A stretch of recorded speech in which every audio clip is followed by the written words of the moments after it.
We're like one big family around here. Some of the family are a little twisted. It's such a pleasure to be a part of the show. It really is. It's an unbelievable thing. Oh, man, cameras are flying. It's what we make it, you know, and we make it a lot of fun. We all bring it. It's a goofy set. This is like a Friday night out with these boys, really. Always entertaining. 5, 6, 7, 8. That room. I think you just try to enjoy it, you know. Enjoy this little wee hospital. Is that a Tootsie Roll in your pocket, or are you happy to see me? But I'm broke. I'm a liar. No.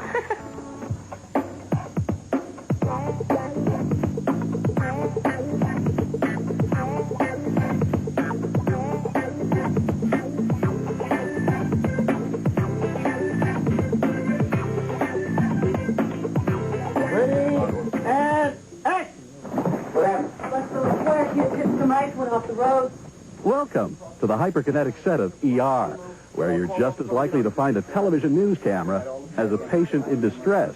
Say hi to all the people. Hi, camera. Say hi, camera. Say hey, America. Why all the media attention? Well, just examine the charts. The pilot of the series debuted in the top 10, and with each passing episode, ER fever ran hotter and hotter. In fact, the show recorded the highest ratings of any new drama since Charlie's Angels in 1976. Of course, the comparisons end there. Whoa, wait a minute. Here we go. ER is as much a critical success as a commercial one, a fact that is not overlooked by the cast and crew. Notice the reviews decorating the outer walls of the set? Oh, they're all over the place. You know, everybody spreads them around because it's fun. We've all done shows where the press was, shall we say, not nearly so friendly. It feels good. Honestly, I haven't felt much of the repercussions from it yet because I'm always here. No, it's fun. Are you kidding? You spend your whole life, your whole career trying to get on a show like this that people pay attention to and put you on Newsweek and stuff. It's a dream come true. It's fun for us. It's fun to be on a hit show. Amen. Amen. One big thing about ER is that nobody expected it to be this big a hit. In fact, there was some concern at NBC that it wasn't going to do as well as L.A. Law, which they pulled off the air. But it's come on like a heart attack, you know. Quick, fast, hard, and unexpected. Call Morgenstern. Tell him to get over here right away. I'm starting a ruptured aneurysm. Of course, a hit medical drama is far from a new strain on television. In the early 60s, enough viewers tuned in to Ben Casey and Dr. Kildare to keep both doctors in business.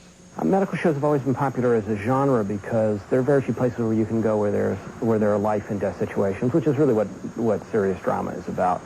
Still, for every long-running MASH, there's been a short-lived Kay O'Brien. And for every St. Elsewhere, there's been a forgettable Nightingale. So what is it about this medical drama that spawned an ER epidemic across America?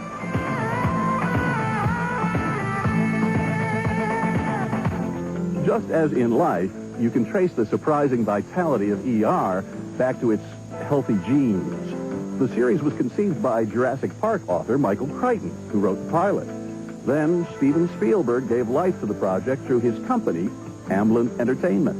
Well, I was originally trained as a physician, and one of the formative periods of that training was spending time in an emergency room. And in terms of the pilot, a lot of the things that are there, almost all of them are just things that happen. You know? It's coming! She hold the head, and we don't want her to deliver in the hallway.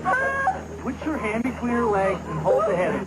When you have Michael Crichton and Steven Spielberg, Amblin and Michael Crichton working together on something, NBC never had any doubts that they were going to be able to promote the show and get people to show up the first time. Of course, the challenge then becomes to keep people watching. ER beats the channel surfers at their own game with a speedy delivery unmatched by any other hour-long drama. A friend of mine described the show as channel surfing without a remote. I mean, if you're bored with this story, just hang on. There'll be another one coming up in about a minute and a half. There's sort of something for everybody.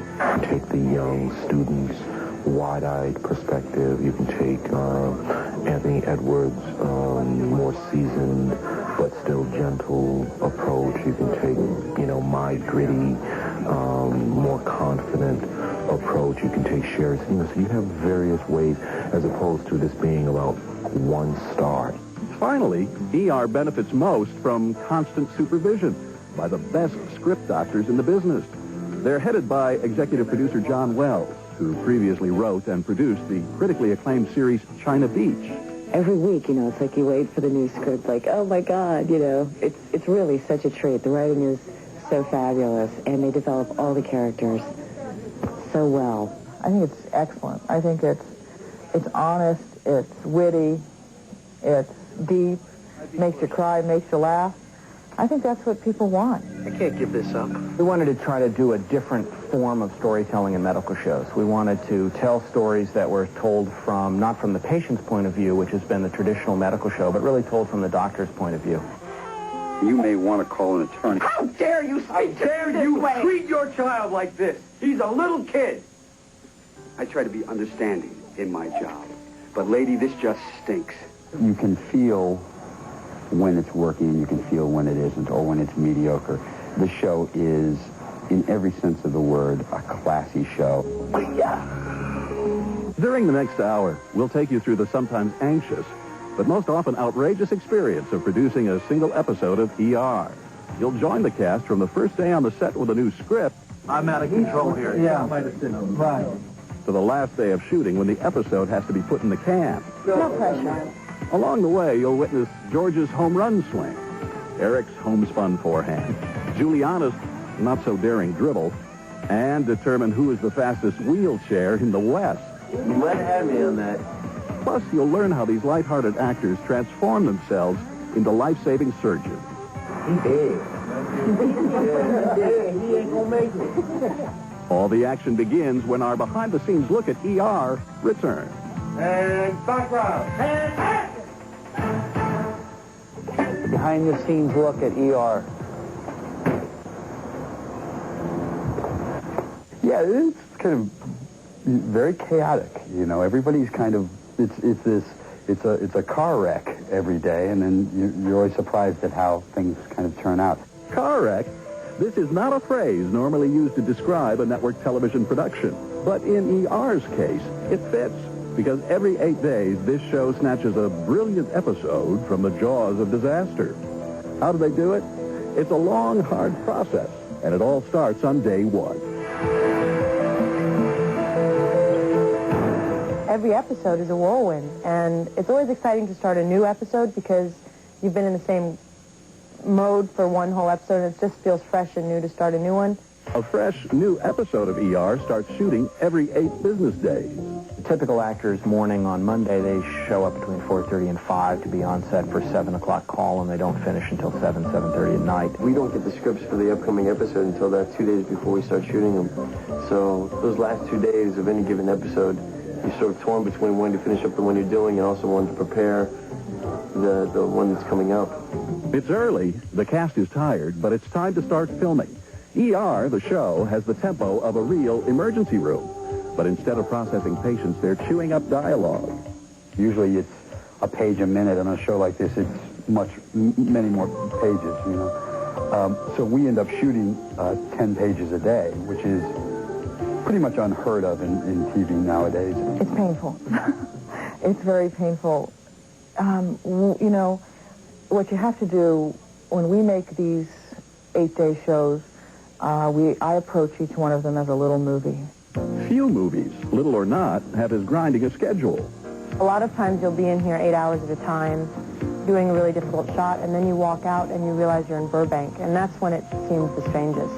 We're like a petri dish in here, too. Everybody, you know, Tony had walking pneumonia, and we all had, like, a cold, and we're stuck in this trauma room for a week, and everybody's like, oh! After you're done filming here, you feel like they should be wheeling you out in a gurney.